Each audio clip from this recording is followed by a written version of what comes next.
ओम ध्याये सदा सवितृमंडल मध्यवर्ती नारायणा सरसिजासन सन्नविष्टि केयूरवांगनगर कुंडल मां किरीटी हारय हिरण्य विपुर्ध शंख चक्र ऐ सूर्य सहस्त्रांशु तेजो राशि जगतपतये अनुकंपय मां भक्त गणार्घम दिवाकर।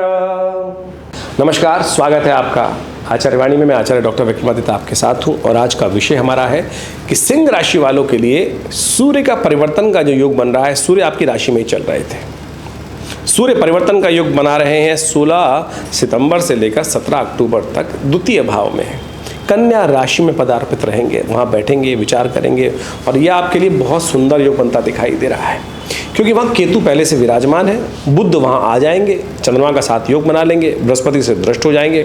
तो कई मामलों में आपके लिए सिंह राशि वालों ये योग है बहुत विशेष है। और सुन लीजिए, विश्व में यहाँ पर युद्ध चल रहा है। रशिया, अफ्रीका, अमेरिका, यूरोप और विशेष तौर पे सऊदी के देश जो हैं, वहाँ के लिए तो कुछ विशेष तौर पे अशुभ होने के योग बनते दिखाई दे रहे हैं। ये जो पदार्पण का योग, केतु सूर्य का परिवर्तन का योग बन रहा है, कि सब ग्रहों का योग बन रहा है, आपके लिए इच्छाधारी योग का निर्माण हो रहा है। आप सिंह राशि वालों जैसा सोचोगे वैसा आप कार्य कर सकते हो। ये सबसे अच्छा आपके लिए योग है, बहुत पॉजिटिव रहिएगा। जितना पॉजिटिव रहोगे ये उतना आपके लिए चमत्कारिक लाभ उत्पन्न करने का योग बनाता दिखाई देगा खास तौर पर।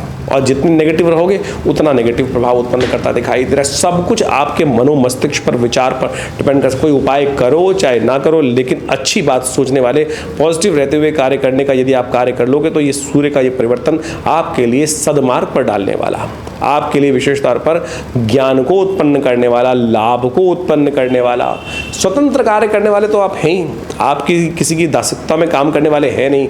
कई प्रकार से आपके लिए समय बहुत बढ़िया है। 1 महीने का समय आपके लिए पूरी तरह से पॉजिटिव आता दिखाई दे रहा है। जो शादीशुदा लोग हैं उनके जीवन साथी जितने प्रसन्न रहेंगे उनसे उतनी किस्मत उनके जागने के योग बन सकते हैं। लेकिन ध्यान रखिएगा, केतु द्वितीय में सूर्य के साथ और बुध के साथ विराजमान हो जाएगा। वाणी की चपलता कुछ ज़्यादा हो जाएगी और वाणी का आघात सबसे खतरनाक होता है। ध्यान रखिएगा, ये वाणी तलवार जितना नहीं मारती है और अस्त्र जितना नहीं मारता है, वाणी उतना मार सकती है। तो वाणी दोष के कारण से समस्याएं उत्पन्न करने के योग बन सकते हैं।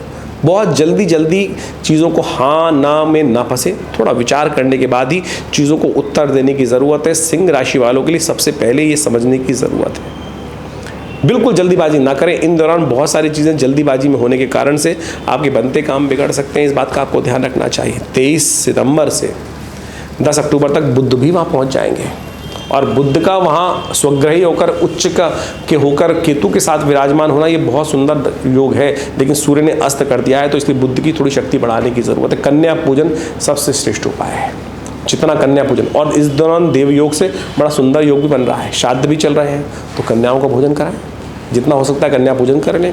साथ साथ नवरात्र रहेंगे तो ये तो किस्मत जगाने के लिए बाई चांस 2 बातें एक साथ हो गई हैं। तो ऐसे में भगवती दुर्गा की नित्य प्रति आराधना और पूरे नवरात्र के दौरान आपकी किस्मत जगाने के लिए ग्रहों का परिवर्तन का योग बना है, तो सबसे बढ़िया ये रहेगा कि जितना कन्याओं का पूजन कर सकते हैं, मीठी चीज़ें, वस्त्र इत्यादि दान करना आपकी राशि के अनुसार से, जो ये आपके लिए सबसे अच्छा दिखाई देता है। इच्छाधारी योग आपकी राशि में बनकर तैयार है। इसका सदुपयोग करने के लिए आपको पूरी तरह से तैयार रहना चाहिए। जो सावधानी हमने बताई दी आपको। और 1 अक्टूबर के से लेकर 3 अक्टूबर तक के बीच में चतुर्ग्रही योग जो बनेगा, ये थोड़ा स्थिति के लिए सबसे भयावह रहेगा। ऐसे में ध्यान रखें, सूर्य ग्रहण, चंद्र ग्रहण पड़ने के कारण से आने वाले करीब 20-25 दिनों तक, 45 दिनों तक, यानी एक पूरा अक्टूबर तक का महीना, त्यौहार तक का महीना थोड़ा सा कहीं ना कहीं थोड़ा सा भारी दिखाई देता है प्राकृतिक आपदाओं के तौर पर।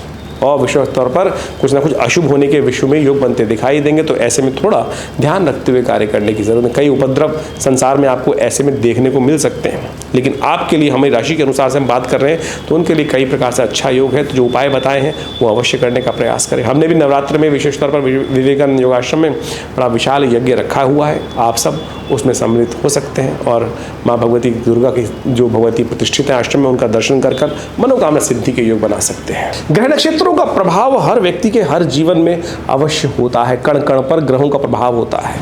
सूर्य तो प्रत्यक्ष देवता हैं और सूर्य तो नित्यपति हमारे यहाँ प्रत्यक्ष देवता इसलिए कहा गया है कि बाकी समस्त देवताओं के लिए तो आराधना पड़नी पड़ती है, वर्षों तक उनकी साधना करनी पड़ती है, मंत्र जप करना पड़ता है, लेकिन सूर्य चंद्र ऐसे प्रत्यक्ष देवता हैं, नित्यपति अपने समय पर अपना दर्शन इस संसार को देते हैं और अपने कार्य में संलिप्त रहते हैं। और इस सूर्य की वजह से ही संसार में समस्त कार्य चलते हैं, चाहे वो जीव जंतु हो, चाहे वो मानव हो, चाहे वो हवा हो, चाहे वो बादल हो, सब प्रकार से वर्षा इत्यादि समस्त प्रकार से सूर्य ही उनके मुख्य केंद्र बिंदु माने जाते हैं। इसलिए सूर्य का प्रभाव प्रत्यक्ष और अप्रत्यक्ष दोनों रूप से होता है। प्रत्यक्ष प्रभाव तो समस्त संसार को पता ही है, अप्रत्यक्ष प्रभाव ज्योतिष ने उसका अनुसंधान शोध कर समझने का प्रयास किया और वही हमने आपके समक्ष उपस्थित किया। और सूर्य को ठीक करने के लिए अनेक उपाय शास्त्र में विद्यमान है, उन सब उपायों को आप करें तो बहुत सुंदर तरीके से आप अपने कष्टों को जीवन से दूर करने के योग बना सकते हैं। शास्त्र में अनेक प्रमाण उपस्थित है जिनके द्वारा सूर्य के विभिन्न उपायों को हमें अवश्य करने का प्रयास करना चाहिए। सूर्य के देवता जो विशेष तौर पे कहे जाते हैं, सूर्य की जो आराधना की जाती है गायत्री के अंतर्गत की जाती है, और सवितुर देवता उनके हैं, गायत्री छंद है विशेष तौर पर। और समस्त अनिष्टों को दूर करने के लिए भगवान सूर्य को नित्यप्रति अर्घ्य देना सबसे श्रेष्ठ भारतीय संस्कृति में बताया गया है। सूर्य को अर्घ्य देने का भी एक पूर्ण वैज्ञानिक तरीका है, किस प्रकार से सूर्य को अर्घ्य देते हैं। ये नहीं कि केवल लोटा लेके जल डाल दिया। कहा जाता है कि सूर्य को अर्घ्य देने के लिए एक जर्मन साइंटिस्ट ने रिसर्च की और जर्मन साइंटिस्ट ने उसको प्रत्यक्ष रूप से आज मॉडर्न तरीके से समझाने का प्रयास किया कि होता क्या है कि सूर्य को जल देने से।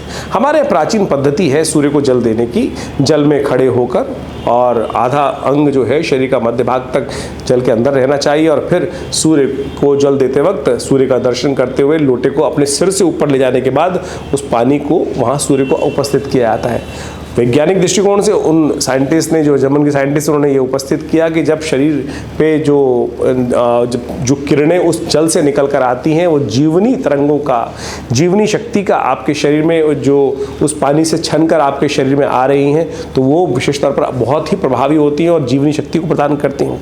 हमारे यहाँ मेघ स्नान का भी बड़ा वर्णन आता है, उसमें भी जब सूर्य निकला हुआ हो और तब बारिश पड़ रही हो, और यदि वो बारिश सूर्य के जो किरणें हैं उनसे चार्ज हो जाती है और वो पानी जब शरीर में पड़ता है तो वो भी जीवनी शक्ति का और बहुत सारे शरीर में आदि व्याधियों को दूर करने के लिए बड़ा उपयुक्त माना जाता है। इसलिए इस जो बारिश में जब सूर्य निकल रहा हो और उस समय जब मेघ पड़ रहा हो, बारिश पड़ रही हो, तो वो सबसे ज़्यादा उपयुक्त स्थान से माना जाता है। उस बारिश में भीगना सब प्रकार से, बारिश का पानी शरीर में पड़ना सब प्रकार से शुभ और विशेष तौर पर बीमारियों को दूर करने वाला, जीवनी शक्ति को संचार करने वाला माना जाता है। तो इसी प्रकार से जब वैज्ञानिक जो बाहर से जर्मन ने साइंटिस्ट आए और उन्होंने हेल्थ मैगजीन में उनका एक आर्टिकल भी विशेष तौर पर छपा जो लंदन से छपती है। तो सोचें, भारतीय संस्कृति में हर चीज़ को जो समझाया गया वो कहीं ना कहीं आदि भौतिक आदि दैविक के साथ साथ वैज्ञानिक प्रमाणों पर भी सत्य रूप से प्रतिष्ठित बैठती है। तो हमको समझने का प्रयास करना चाहिए। तो सूर्य का प्रभाव आपने समझा, किस प्रकार से सूर्य परिवर्तन होते हैं, और सूर्य का परिवर्तन का प्रभाव जो आप पर पड़ रहा है उसमें आप अनेक प्रकार से उनको ठीक करने के लिए मंत्र जप कर अनेक प्रकार से समस्याओं को ठीक करने के लिए उसका रास्ता अपना सकते हैं। तो आप सबको उनका मंत्र जप और साथ साथ आदित्य हृदय स्तोत्र का पाठ करना चाहिए, गायत्री का पाठ करना चाहिए। सूर्य के निमित्त गेहूं का दान सबसे श्रेष्ठ माना जाता है, वो आप अवश्य रूप से करने का प्रयास कीजिए। देखिए, सूर्य का ये परिवर्तन आपके लिए बहुत विशेष बनता दिखाई दे रहा है और इन उपचारों को कर आप उन समस्याओं को ठीक करने का रास्ता भी बना सकते हैं जो जीवन में सूर्य के द्वारा और विभिन्न ग्रहों के द्वारा उपस्थित होती हैं।